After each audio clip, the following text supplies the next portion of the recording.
Good morning, true believers. This is John Krupa, Freedom to Draw Unsolved Mysteries.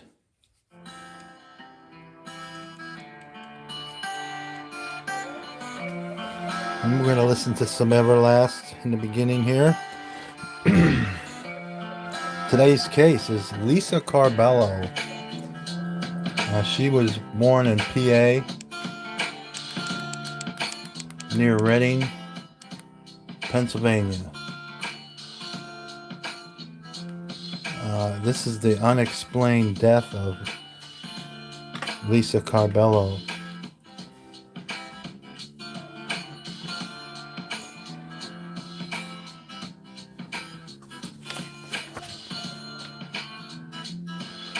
And as always, if you're unfamiliar with the show, we're gonna draw the victim, who is Lisa Carabello, and we're gonna tell you a little bit about her story, whatever I could muster up, whatever I could find about this girl. We're gonna tell you on this show as we're drawing her, who is the victim of this unexplained death. And we have zippy little songs on in the background.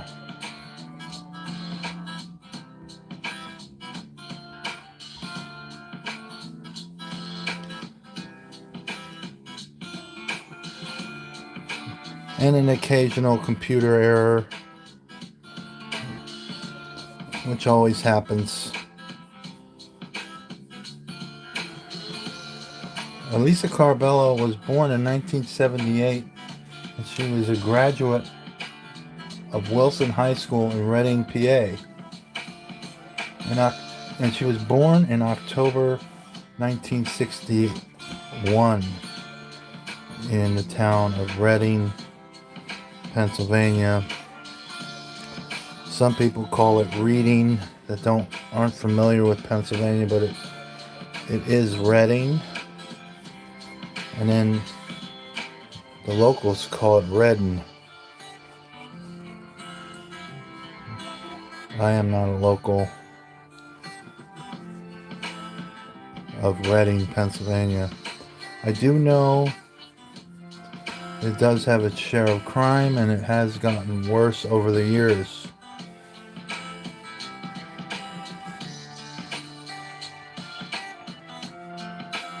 So, the case with Lisa Carabello was, she is said to have, her kids are said to have come home from school and found Lisa lying at the bottom of the stairs, deceased, on February 8th, 2001. So this happened almost 25 years ago. So imagine her kids coming home, finding your mother lying deceased.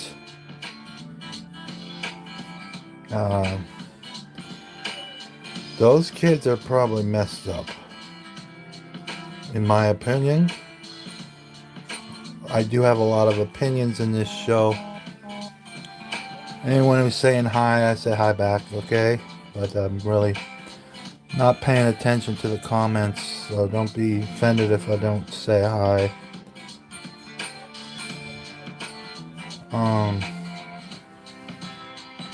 February 8, 2001, she had 21 stab wounds.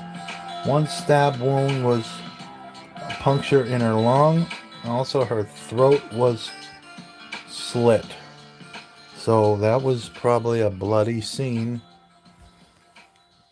And those poor children. Poor children had to come home to that.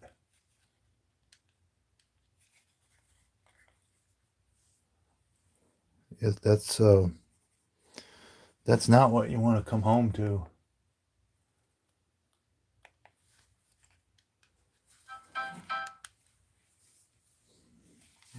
Not at all the thing you want to come home to.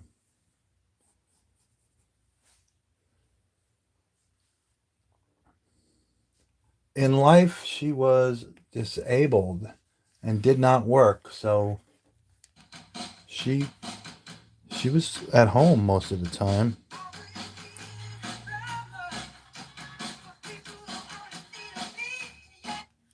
She was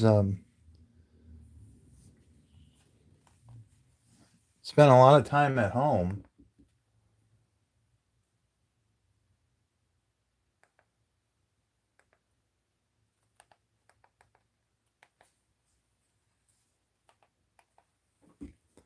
Probably was a homebody.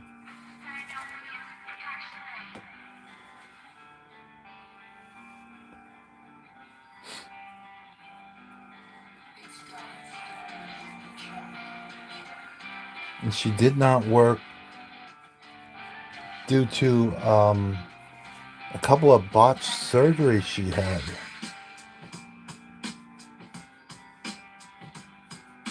So she might have been a recipient of a medical malpractice lawsuit. I'm just guessing here, and that maybe that was why she was able to stay at home and not work. She probably had a settlement.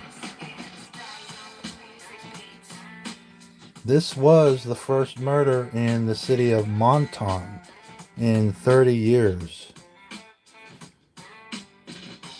That is the city that this murder took place in. It's near Reading, I guess. I never heard of Mohnton. I heard of Reading, but never heard of Mohnton. This might have been a crime of passion, and she may have known the person that stabbed her, because there was no signs of forced entry in the house. So it suggests you to believe that she let the person in, or the person had means to get in to the residence.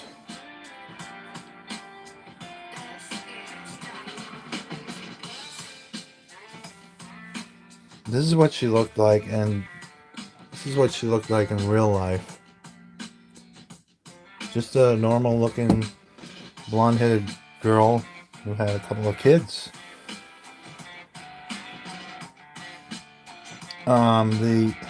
No sign of forced entry, and the husband was estranged from Lisa, and he was considered the number one suspect, but he had a pretty good alibi. And also I found out I got very little in this case, but I did find out that the husband was prone to staying over every once in a while, even though they were estranged. She probably still need like physical help and someone that was able-bodied, which was her ex-husband. He would stay there, sleep over, even sleep over at times. This is what people said that knew them. The neighbors said that knew these people said that the husband would stay over at times to help with day-to-day activities that Lisa could not do.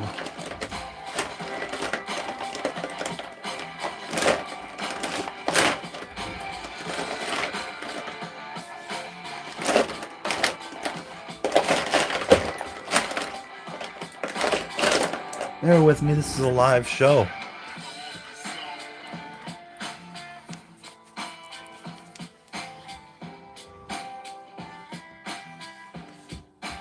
And we're always prone to technical problems. Seems like every single time I come on, there's a technical glitch.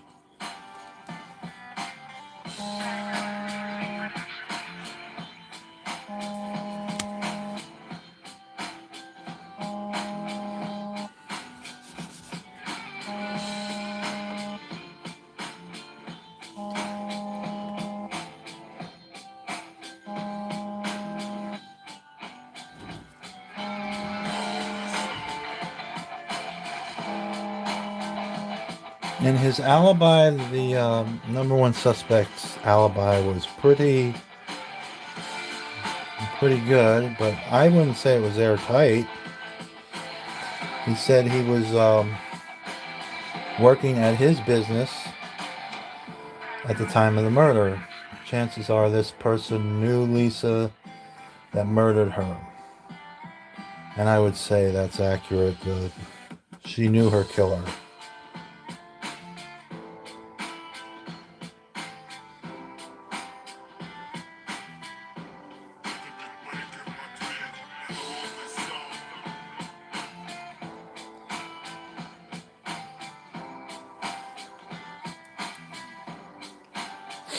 Months after the murder, police obtained a search warrant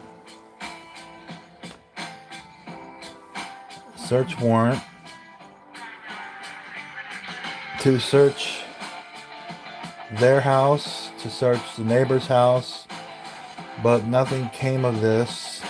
Her husband's name was John Carabello. They were high school sweethearts and later in life married each other and then broke up.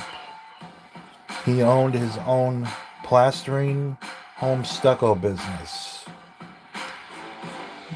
If you're owner of a business, though, this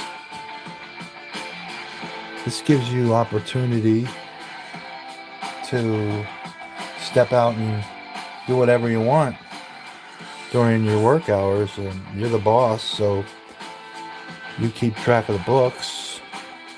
It doesn't seem like an airtight alibi to me.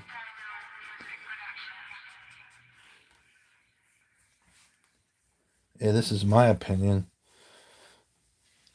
Was in his early 20s when he did famous work around the city, so he was known locally. He did famous plastering work around the city of Mohnton. He was well liked, I hear, from people that knew him. Even ran for office, I believe, in that city.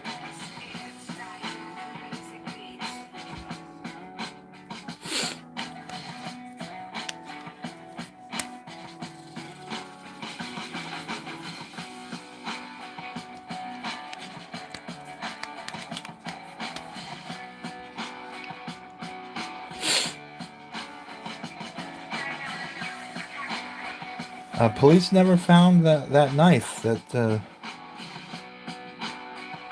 did the killing, that slit her throat and did the 21 stabbings. They never found the murder weapon.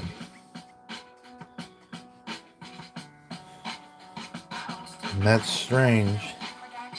And that is probably why this is still a cold case, an unexplained death of this regular lady here.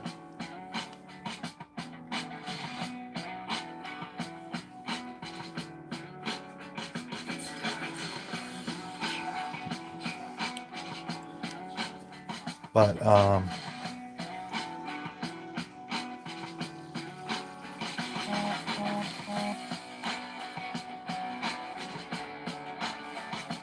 John Carabello passed away of cancer in 2016. So along with him passing away, probably took any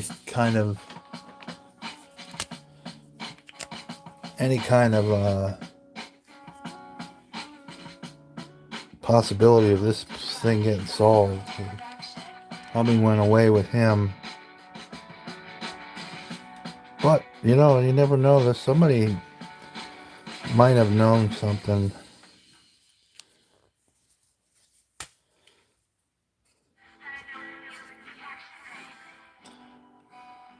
And you guys watching, you need to pump the brakes because I'm not even finished yet. It's not a finished project. So just hold your comments until the show's over.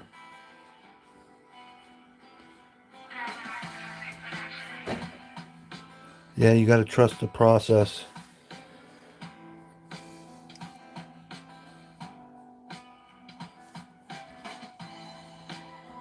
John was a pillar of the community before he passed away. Like I said, even running for office.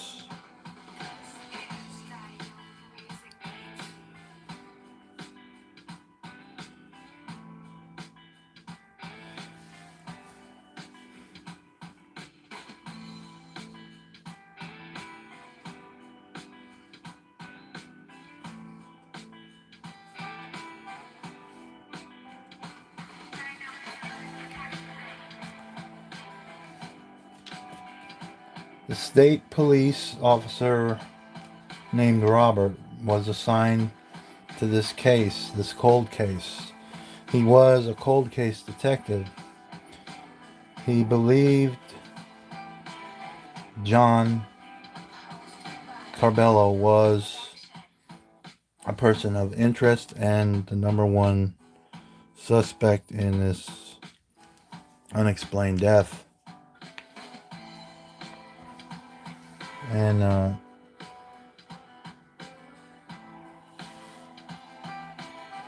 Lisa had a debilitating condition where eating and sleeping were difficult.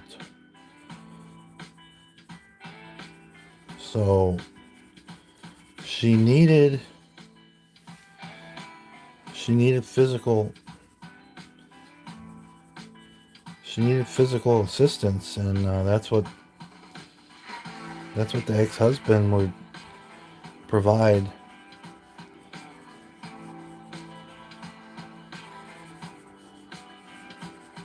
That's why he stayed over some nights.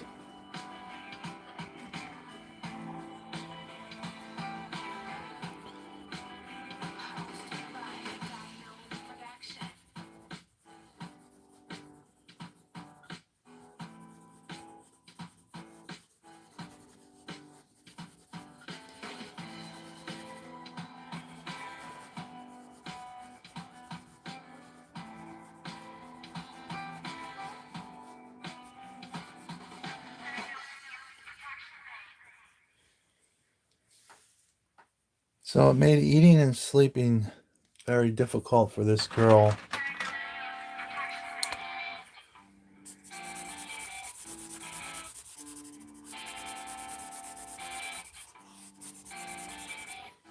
She had like dirty blonde hair.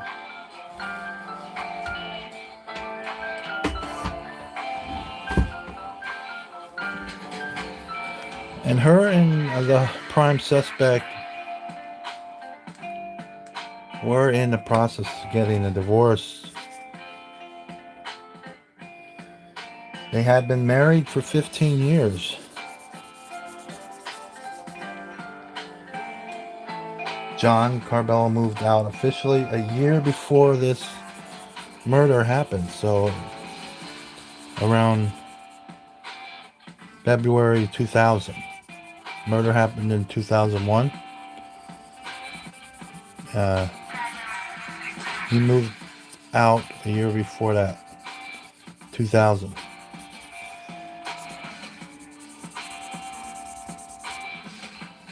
Like I said, this is about 25 years old, this case. They still don't have any idea who did this because no murder weapon, no DNA prints, nothing was found. They don't have anything to go on. Maybe somebody watching knows this person and can provide some kind of insight to the police. That's why I do this show, guys. That's why we do these cold cases.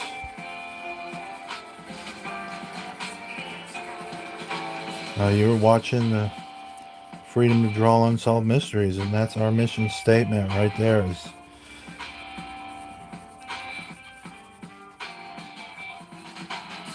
shed light on old cases that need to be solved.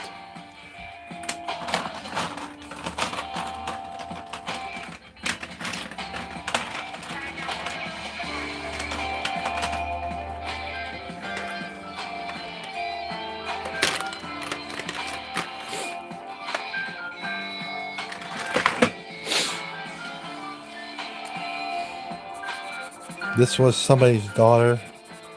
This was somebody's mother.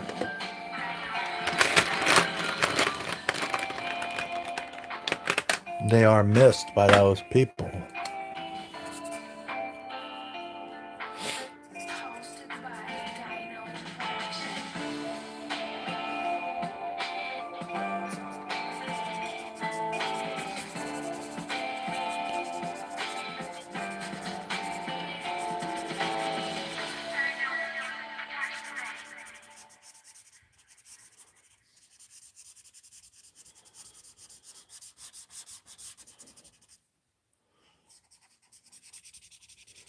And you could kind of feel bad for the kids that walked in on this grisly scene.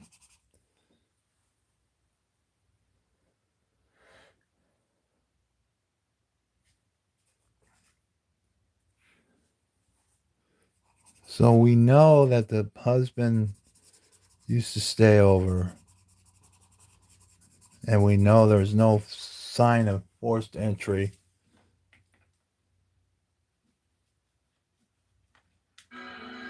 And we know they were estranged. They didn't particularly like each other, maybe.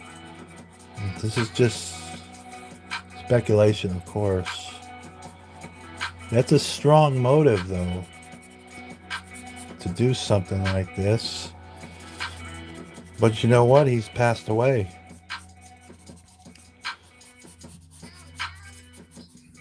So how are you ever going to solve this unexplained death of this girl? I do not know. That's a good question for anyone to ask. I have no answer for that. I do, however, know that doing shows like this shed the light on it. It shed the light on stuff. Shed the light on cases like this. Oh, I'm thinking that she had like brownish green eyes.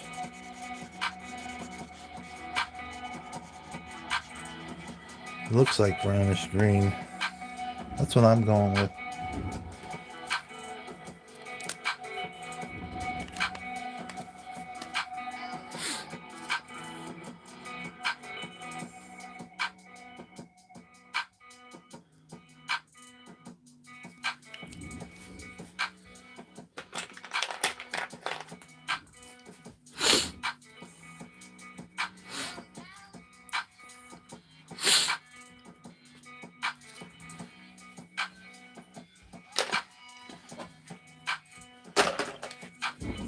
Whatever color that is. I don't know what color that is.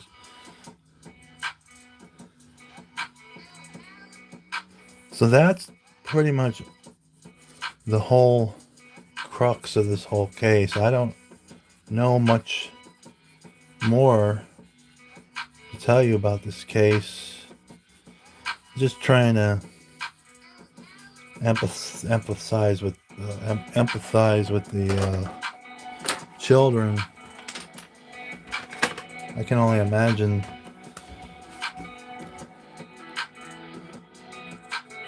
just coming home from school, normal day, coming home from school, and then you walk into your mother brutally murdered. That's got to take a toll on you. I don't care who you are.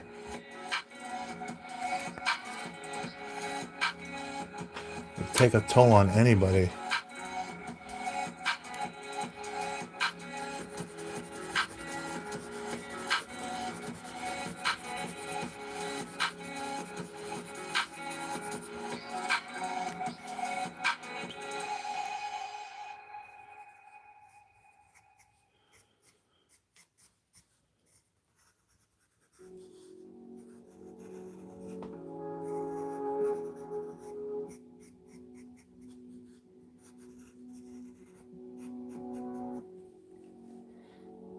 Does it still look like a burn victim, buddy?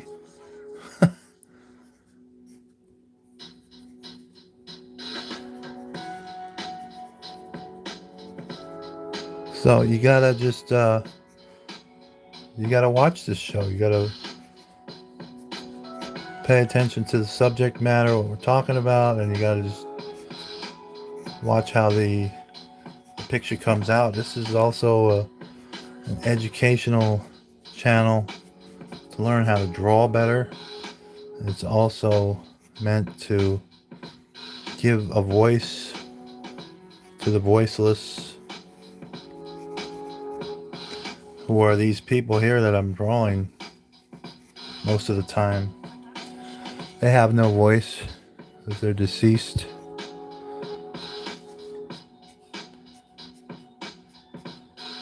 And it's kind of like a social commentary too, if you think about it.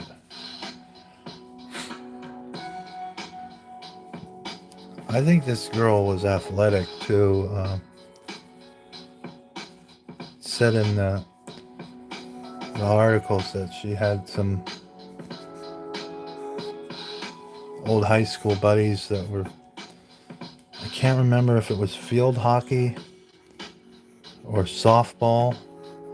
They were old, maybe, I want to say old softball buddies of hers, still trying to find answers to what happened to this girl. This woman, actually. She was a woman. I believe this picture, though, is probably a younger picture of her.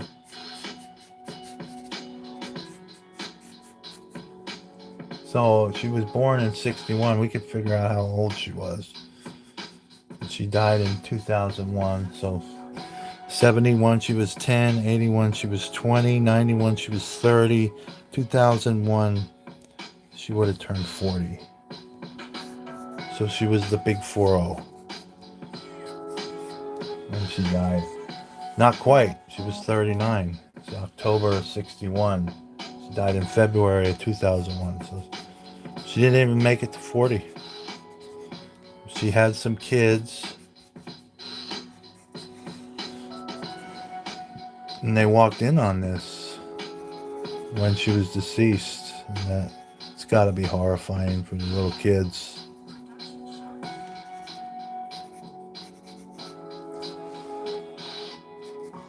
So this is the story and the picture of Lisa Carabello.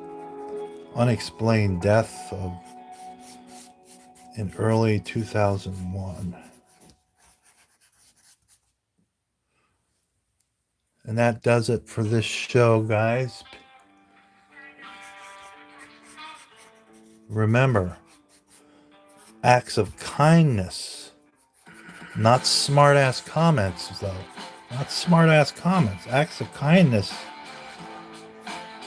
make other people want to do acts of kindness. When they see other acts of kindness, they want to do acts of kindness. So yeah, let's limit the smart-ass comments and do more of the acts of kindness, guys. This is the show for today, guys. I will see you next time. Peace out, true believers.